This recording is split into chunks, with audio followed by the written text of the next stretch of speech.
যোগ্য ব্যক্তিরাই সমালোচিত হয়, আর সমালোচনা করে তো অযোগ্য ব্যক্তিরা। অতিরিক্ত সমালোচনা করবেন না। অতিরিক্ত সমালোচনা ঘৃণা এবং খারাপ চরিত্রের দিকে এগিয়ে নিয়ে যায়। মন দিয়ে মন বোঝা যায়। গভীর বিশ্বাস শুধু নীরব প্রাণের কথা টেনে নিয়ে আসে। তুমি পাহাড়ের চূড়ার মতো হইও না, কারণ এতে তুমি মানুষকে ছোট দেখবে, আর মানুষও তোমাকে ছোট দেখবে।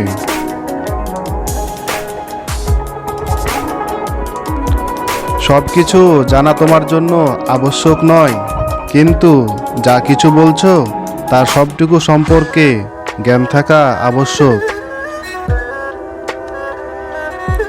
প্রকৃত সুখ তখন অনুভূত হয় যখন নিজের কিছু কাজ অন্যের উপকারে আসে।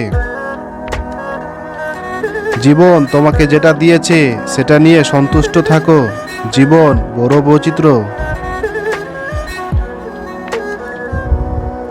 পৃথিবীতে সবাই ধোয়া তুলসী পাতা, শুধু তুলসী গাছে যে পানি দেয় সেই খারাপ।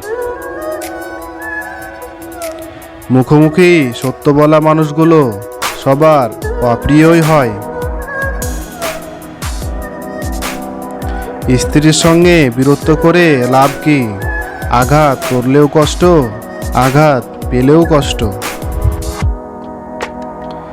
পৃথিবীতে কেউ কারো নয়, শুধু সুখে থাকার আশায় কাছে টানার ব্যর্থ প্রত্যয়, আর তারপর দূরে চলে যাওয়ার এক বাস্তব অভিনয়।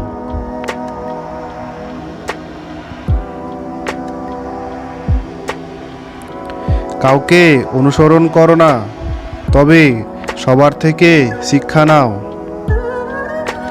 মানুষের পুরো জীবনটাই হচ্ছে একটা সরল অঙ্ক। যতই দিন যাচ্ছে ততই আমরা তার সমাধানের দিকে যাচ্ছি। কাউকে দোষারোপ করো না যতক্ষণ না তার দোষের নিশ্চিত প্রমাণ পাও। যত্ন করে কাঁদানোর জন্য খুব আপন মানুষগুলোই যথেষ্ট। সৎ পরামর্শের চেয়ে কোনো উপহার অধিক মূল্যে নেই। কারো অতীত জেনো না, বর্তমানকে জানো, এবং সে জানাই যথার্থ। একজন মানুষ কতটা উত্তম সেটা তার চেহারায় নয়, বরং তার কথার মাধ্যমে ফুটে ওঠে।